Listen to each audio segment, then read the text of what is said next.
Old economy नहीं कहूंगा, लेकिन क्रिटिकल इकोनॉमी कहूंगा। अजय जी हमारे साथ हैं। तो इस वक्त का जो नया भारत है और उस नए भारत को लीड करने के लिए एक नया जो ट्रेंड आया है, उसको बहुत बड़े पैमाने पर अभी पूरे देश में ठीक से समझा नहीं गया है। एक अच्छी शुरुआत हुई है कि सरकार, बड़ी इंटरेस्टिंग बात है दरअसल ये कि ये सेक्टर वो है जो कि सरकार के बगैर यहां तक ग्रो कर गया। पिछले 7-8 साल की कहानी थी जब हम डिप्रेशन की बातें करते रहते थे इस देश में, तब बेंगलुरु में जो हो रहा था, उसके बाद एनसीआर में जो शुरू हुआ, फिर मुंबई, हैदराबाद, चेन्नई फॉलो कर रहा है। स्टार्टअप में एक क्रांति हुई है जिसके बारे में राष्ट्रीय स्तर पर लोगों को जानकारी बड़ी कम है। और अब एक अच्छी बात है कि आज की सरकार को लगता है कि एक बड़ी शानदार थीम है और इस थीम के साथ जुड़ना चाहिए। ये वो सरकार है जिनमें कुछ लोगों ने, इंक्लूडिंग हमारे वित्त मंत्री जी, उन्होंने एक बार कहा था कि ये तो अपने आप कर रहे हैं, अच्छा है कि सरकार इनसे दूर रहे तो बढ़िया होगा। लेकिन अब सरकार यहां एक समर्थन के माहौल में, सपोर्ट देने के अंदाज से, फैसिलिटेट करने के अंदाज से आई है और यही समझने का वक्त है कि दरअसल हो क्या रहा है। तो एक ओवरव्यू लेने की शुरुआत करते हैं। सबसे पहले विजय शेखर शर्मा, जो इस वक्त, जिसको हम लोग यूनिकॉर्न कहते हैं अंग्रेजी में, उसका हिंदी मतलब यही है कि डॉलर में अरबपति, वो हो गए हैं। और हिंदुस्तान में ऐसे 8 लोग हो गए हैं। अमेरिका में अभी 88 हैं। सोचिए कितनी बड़ी जर्नी, लेकिन कितनी तेजी से ये तय हो सकती है, ये भी इस न्यू इंडिया में पता चलता है। विजय शेखर शर्मा, शुरू करते हैं एक ओवरव्यू से कि स्टार्टअप के बारे में क्या बातें इस वक्त आप हाईलाइट के तौर पर हमारे दर्शकों को और देश को बताना चाहेंगे। सबसे पहले तो शुभकामनाएं। 11 साल हुए हैं, भगवान करे 100 साल आगे चलें आप। तो देश एक, मैं कहूंगा कि मोबाइल क्रांति की तरफ अग्रसर हो रहा है। हमने देखा कि अगर फोन कंज्यूमर के हाथ में मिल जाता है तो किस तरह से देश की प्रगति होती है, किस तरह से हम ये टेकन फॉर ग्रांटेड कर लेते हैं कि सब लोग अब रीचेबल हैं। जब भी कभी हम कॉल करेंगे तो उनके पास हम पहुंच सकते हैं। चाहे आप प्लम्बर हैं, चाहे आप कार मैकेनिक हैं, चाहे आप अखबार डालते हैं घर में, आपका फोन नंबर मिल गया। अब देखिए, एक सही अपॉर्चुनिटी इसके अगले प्लेटफॉर्म में है। जब इन सबके हाथों में इंटरनेट आ जाएगा तो कितना इनक्रेडिबल हो जाएगा। जो हम इनक्रेडिबल इंडिया की बात करते हैं वो वाली चीज होगी। अमेरिका की अगर हम बात करें तो वो औद्योगिक क्रांति के कारण अपनी देश को इतना अच्छा डेवलप्ड कंट्री और बड़ा कंट्री बना पाए। और अगर हम दूसरी तरफ जापान और अपने चाइना की बात करें तो उन्होंने इंटरनेट को बहुत अच्छी तरह से लिवरेज किया टाइम पे, और वो इंटरनेट जनरेशंस में $100 बिलियन कंपनी बना पाए। तो भारत का जो समय आ रहा है वो मोबाइल इंटरनेट के एज में आ रहा है। सो भारत मोबाइल इंटरनेट के एज में लीडर बन सकता है, और इसी के लिए एक अच्छी शुरुआत हुई है। देश में 3G जो 2010 में स्टार्ट हुआ था, और अब हम 4G की बात करते हैं। इन सब का मतलब है कि आप तेज गति वाला इंटरनेट अपने फोन पर यूज कर पाएंगे। और चाहे आप एक सर्विस यूज करें, चाहे आप बहुत सारी सर्विस यूज करें, हमें मालूम है कि कैसे देश में अब लोग ये टेकन फॉर ग्रांटेड कर लेते हैं कि आपके पास इंटरनेट कनेक्शन भी है। ईमेल एड्रेस एक टाइम पे कुछ ही लोगों के पास हुआ करता था जो विदेशों में कम्युनिकेट कर रहे होते थे। अब एक लोकल कम्युनिकेशन के लिए मैसेंजर होता है आपके फोन पे, ईमेल होती है, और फिर हम जो सोशल नेटवर्क्स हैं उनको कितना अच्छी तरह यूज कर रहे हैं। सो ये अपॉर्चुनिटी बन रही है कि देश के अंदर पहली बार टेक्नोलॉजी इंडस्ट्री के लिए लोकल कंज्यूमर इंडिया में आया है। अगर हम 78 और 80 के दशक की बात करें, 70 और 80 के दशक की बात करें, तब बहुत ही छोटी टेक्नोलॉजी कंपनियां हुआ करती थी। और जो 90 के दशक में भारत ने IT रिवॉल्यूशन किया, वो तब हमारे कस्टमर बाहर थे। हम लोग यहाँ पे सॉफ्टवेयर बना के बाहर एक्सपोर्ट करते थे। फिर 2000 के दशक में हमने देखा कि कुछ छोटी छोटी कंपनियां जो कि अब आजकल और भी बड़ी हो गई हैं, जैसे मेक माई ट्रिप और नौकरी हैं, वो कंपनियों को छोटा सा कस्टमर बेस मिला। जो IT कंपनियां थी वही कस्टमर बने। और एक टाइम था जब हम NRI के लिए सॉफ्टवेयर बनाया करते थे, NRIs के लिए वेबसाइट बनाया करते थे। अब 2010 के बाद भारत की टेक्नोलॉजी कंपनी को 100 मिलियन में, मतलब 10 करोड़ों में लोग मिल गए हैं जो कि अपने देश के ही कस्टमर हैं। तो ये तो एक मैजिक है किसी के लिए भी कि अपने होम कंट्री में मार्केट बन जाए। तो मैं ये कहूंगा कि आपने जैसा बताया कि 8 कंपनियां जो यूनिकॉर्न है, तो मैं ये अपनी तरफ से कंफर्टेबली कह सकता हूं कि 2020 तक इस देश में 50 से 100 के बीच में यूनिकॉर्न गारंटेड होंगे। ये लिखने वाली बात है, और ये मैं अपनी बेट लगा सकता हूं कि 50 से 100 के बीच में बन जाएंगी। लोकल डोमेस्टिक प्रोडक्ट और domestic software consumption, technology consumption international export से बड़ा हो जाएगा। ये भी एक बड़ी इंटरेस्टिंग बात है। और ये जो कंट्री, जो हमारा कंट्री इस समय पे जो थर्ड वर्ल्ड माना जाता है, आप जानते हैं थोड़े दिन पहले कैसे देश दुनिया भर के लोगों ने, और एक बड़े अच्छे नामी ग्रामी सोशल नेटवर्क के सीईओ हैं, उनकी अटेंशन इस देश पे आई। तो सारे, मैं ये कह सकता हूं कि सारी दुनिया में देश हमारा एक अभी जो थर्ड और फोर्थ लेवल का इंटरनेट यूजर मार्केट है, वो नंबर 1, नंबर 2 और नंबर 1 लेवल के कस्टमर मार्केट में आ जाएगा। और ये एक बहुत बड़ी छलांग है। बहुत क्विकली शरद शर्मा जी, कल एक बड़ा इवेंट होना है जिसमें सरकार ये बताएगी कि वो कैसे मदद करने जा रही है। क्विकली अगर ये समझना चाहें कि इस वक्त स्टार्टअप के ग्रोथ के रास्ते में क्या वो चुनौतियां हैं, रुकावटें हैं जिनको दूर कर देना चाहिए, कल क्या एक्सपेक्ट करते हैं आप सुनने के लिए? सो देखिए, एक बहुत फर्क है आज जो टेक्नोलॉजी स्टार्टअप्स हैं उनके बीच में और जो ट्रेडिशनल इंडस्ट्रियल कंपनीज थी।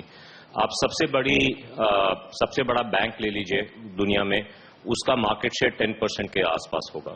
आप सबसे बड़ी कार कंपनी ले लीजिए जनरल मोटर्स, उनका मार्केट शेयर 10% भी नहीं है। आप सबसे बड़ा टीसीएस ले लीजिए आईटी सर्विसेज में, उनका ग्लोबल मार्केट में 10% के करीब शेयर होगा। पर आप टेक कंपनीज में देखिए, इंटेल उसका 80% market share, Microsoft 90% market share, Google 80% market share, Vijay Shekhar Sharma पता नहीं कितना 80% मार्केट शेयर। अब सेम चीज दीपेंद्र की कंपनी के साथ। तो फर्क यह है कि हम अब एक नए वर्ल्ड में चले गए जहां पे विनर टेक्स ऑल। अगर वो विनर जो है वो फॉरेन कंपनी है तो वो विनर, इंडिया में विनर टेक ऑल हो गया। तो अब सबसे बड़ी जरूरत हमें ये है कि हमारी इंडियन कंपनीज विनर्स बने विदाउट यूजिंग प्रोटेक्शनिज्म। अगर हम लेवल प्लेइंग फील्ड ना रखें जिसमें फॉरेन कंपनीज को फायदा है, इंडियन कंपनीज को नुकसान है, तो हम अपनी कंट्री को बेच चुके होंगे और फिर हम 10 साल बाद कहेंगे अरे ये हमारे साथ क्या हो गया। ये जो डेंजर है ये रिक्वायर करता है कि एक नई तरह से इकोनॉमिक पॉलिसी बने, एक नई तरह से इंडस्ट्रियल पॉलिसी बने, और ये स्टार्टअप इंडिया जो है एक तरह से इसकी शुरुआत हो सकती है। और अगर हो ऐसा तो सब कुछ ठीक चलेगा, अगर ऐसा नहीं होगा तो हम डिजिटल कॉलोनी बन जाएंगे, और हमारे साथ पहले ऐसा हो चुका है। तो ये हमें बहुत सावधानी की बात है कि डिजिटल कॉलोनाइजर्स के चक्कर में न पड़ जाएं। चंद्रशेखर साहब, आपने ये ट्रांजिशन सरकार के भीतर और अब सरकार के बाहर देखा है, हैंडल किया है, मैनेज किया है। ट्रेडिशनल कंपनियां थी, उनसे आप डील करते थे, अब ये नई कंपनियां आई हैं। पता लग गया है आने के बाद कि अब ये इतना अचीवमेंट करने के बाद पहुंचे हैं। ऐसे में जिस बात का जिक्र शरद शर्मा जी ने किया कि इसको कैसे, क्योंकि रेगुलेटर को कैचअप करना है इनके साथ, उनको तो पता ही नहीं है, ग्रे एरिया में काम कर रहे हैं। काम होने के बाद पता लगता है, यहां कहते हैं उबर बंद कर दो, वहां कहते हैं ओला बंद कर दो, इस तरह के किस्से आते हैं। क्या हम आशा रखें कि अब भारत सरकार इस तरह के सारे रेगुलेटरी कैचअप, फंडिंग सपोर्ट और एक फेयर प्ले जो है उसके लिए एक इकोसिस्टम तैयार करके इनको गिफ्ट करने वाली है कल? मैं समझता हूं कि जो प्रधानमंत्री जी ने डिजिटल इंडिया का और स्टार्ट अप इंडिया का एक लक्ष्य या एक विजन सामने रखा है, उसको वास्तविकता में अचीव करने के लिए बहुत सारे चीजें गवर्नमेंट को और गवर्नमेंट के बाहर इंडस्ट्री में करने की जरूरत है। एक तो जो रेगुलेटरी एनवायरनमेंट है उसे इस इनोवेटिव इकोसिस्टम को एक सपोर्ट देने के लिए और इस तरह के रेगुलेटरी बॉटलनेक्स और हर्डल्स न होने दें, ये बहुत जरूरी है। क्योंकि जब आप जैसे अभी विजय शेखर शर्मा जी मोबाइल पेमेंट्स के एरिया में काम करते हैं और इसमें कई सारे रेगुलेटरी इश्यूज भी आ जाते हैं, जैसे आरबीआई का और जैसे 2 फैक्टर ऑथेंटिकेशन है या कुछ और चीजें हैं जो रेगुलेटरी चेंजेस के बिना इसका फायदा पूरी तरह से हम उठा नहीं सकते।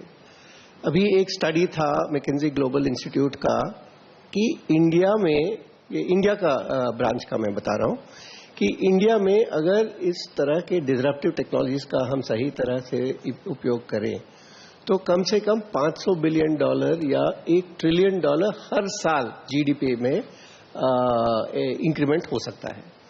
और ये फायदा पाने के लिए ऐसे रेगुलेटरी चेंजेस की जरूरत जो चाहिए है और जो डिफिकल्टीज आ रहे हैं उसको एड्रेस करने के लिए गवर्नमेंट में ऑन अ कंटिन्यूअस बेसिस रखनी चाहिए। क्योंकि आज जैसे आपने बताया कोई ओला कैब्स या कोई पेमेंट का प्रॉब्लम है, कल ई कॉमर्स के कंपनीज के जो टैक्सेशन का कुछ इश्यूज है, परसों कुछ और इश्यूज आएंगे।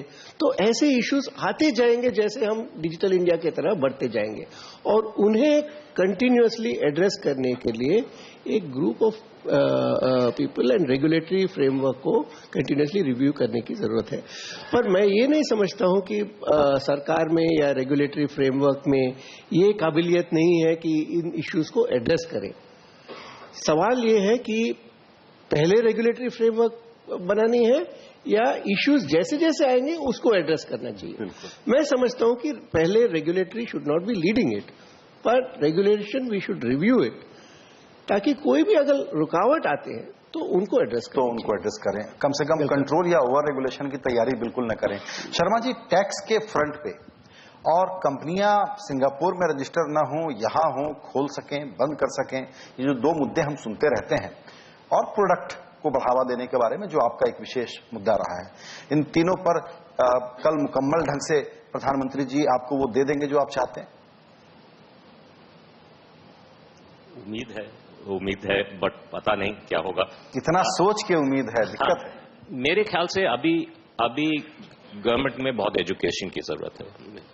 अभी गवर्नमेंट में पॉलिसी मेकर्स को समझ नहीं आया, उनको अभी ये भी नहीं समझ आया किससे एडवाइस लें किससे नहीं लें। तो ये जब तक क्लियर नहीं होगा, बिकॉज ये जो वर्ल्ड में आज जैसे विनर टेक ऑल बता रहा था, ये बहुत अलग वर्ल्ड है। ये टेक्नोलॉजी, नई टेक्नोलॉजी का वर्ल्ड बिल्कुल फर्क है। तो इसमें हमारा, मुझे तो ये लगता है कि ओल्ड टेक्नोलॉजी, जो ओल्ड इंडस्ट्रियल एरा के पॉलिसीज हैं, फ्रेमवर्क है, उसी को भी हम टिंकर कर रहे हैं, और जब तक उसी को टिंकर करते रहेंगे we will not get the breakthrough solutions that we need. और वो टिंकरिंग क्यों है? क्योंकि वो जो टिंकरिंग होती है उसमें कुछ रिलैक्सेशन होता है, उसका फायदा ओल्ड टेक्नोलॉजी कंपनीज करती है। मैं आपको एग्जांपल देखता हूं, सेबी ने एक नया प्लेटफॉर्म शुरू किया है स्टार्टअप्स के लिए। अब उसमें सबसे बड़ी लॉबिंग ये हो रही है कि डायमंड मर्चेंट्स और real estate companies are trying to list themselves under the new policy. अब वो in that situation you have a now they come and lobby, and the government has to know that this is not the lobby, these are not the people for which this is the solution। तो ये जब तक clarity नहीं emerge करेगी कि आप ये नया वर्ल्ड है, ये सिर्फ 10-20% फर्क नहीं है, ये उससे ज्यादा फर्क है, जब वहां से शुरुआत होनी बहुत जरूरी है। तो इसीलिए मैं ऑप्टिमिस्टिक हूं कि एक शुरुआत है, कितना फर्क पड़ेगा ये कल ही देखेंगे। दीपेंद्र, आप क्या एक्सपेक्ट करते हैं? सर ऑनेस्टली मैं ज्यादा एक्सपेक्ट नहीं करता हूं, क्योंकि मैं समझता हूं कि गवर्नमेंट का काम काफी ज्यादा मुश्किल है।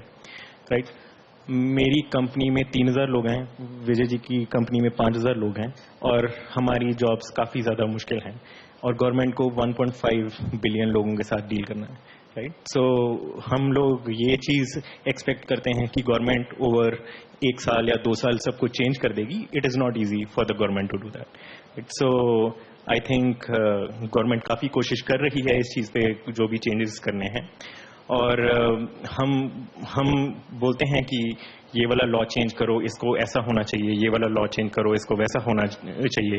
लेकिन जब वो लॉज बने थे, वो किसी पर्टिकुलर स्कैम या फिर किसी पर्टिकुलर मिसयूज के कारण वो लॉज बने थे। अब हम उनको बोलते हैं कि इनको चेंज कर दो, विदाउट अंडरस्टैंडिंग कि वो लॉज पहले ऐसे क्यों बने थे। राइट, तो गवर्नमेंट को ये दोनों चीजें बैलेंस भी करनी है। तो आंसर्स हमारे पास बहुत इजी हमारे पास हैं, लेकिन गवर्नमेंट का काम काफी ज्यादा मुश्किल है। हम जब अपने लोगों के साथ काम करते हैं, हम उनको बोलते हैं यार प्रॉब्लम्स मत लाओ, आंसर्स लाओ, सॉल्यूशंस लाओ। बट जब हम गवर्नमेंट के साथ काम करते हैं तो हम बिल्कुल ही उल्टा अप्रोच लेना शुरू कर देते हैं।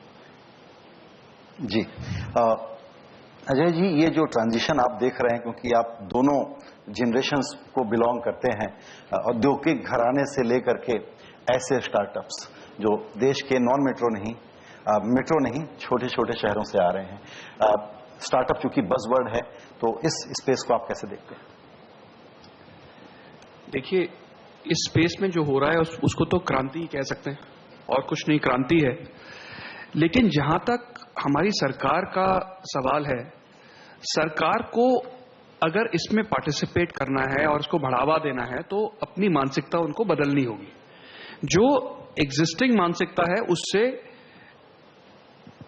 जो स्टार्टअप इंडिया है उसको कोई खास लाभ वो दें, ऐसा होना मुश्किल है। हम तो अपने क्षेत्र में देखते हैं कि जो आज भारत सरकार की मानसिकता है वो ये है कि भाई हम तो पिछड़े हुए देश हैं, हम कुछ पीछे चल रहे हैं सब देशों से, और गल्फ की कंट्रीज हैं, उनकी एयरलाइंस हैं, उनको आप बढ़ावा दें। हम तो कमजोर हैं तो उनको और बढ़ावा दें अपने देश में। तो ये जो मानसिकता है, ये एक डिफीटिस्ट मेंटालिटी जो है, इसको हमें पीछे छोड़ना पड़ेगा। ये नया भारत है, नया देश है, विश्व शक्ति बनने की क्षमता रखता है। तो ऐसे में हमें अपने आप को यही सोचना होगा कि हम विश्व शक्ति बन सकते हैं, और ऐसे कदम उठाने होंगे कि हम विश्व शक्ति बन सकें। जी बिल्कुल।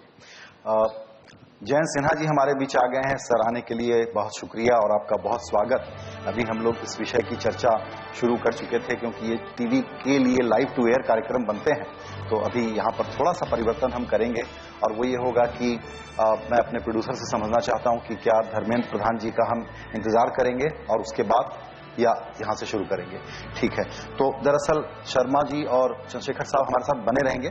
यहाँ पर वो कैमरा और कुछ सीटिंग की इश्यूज हैं, लेकिन चर्चा में आप लोग शामिल होंगे, तो मैं आप दोनों का धन्यवाद करते हुए वहाँ सीट लेने के लिए कहूँगा और दो मंत्रियों को मैं यहाँ आमंत्रित करूँगा। तो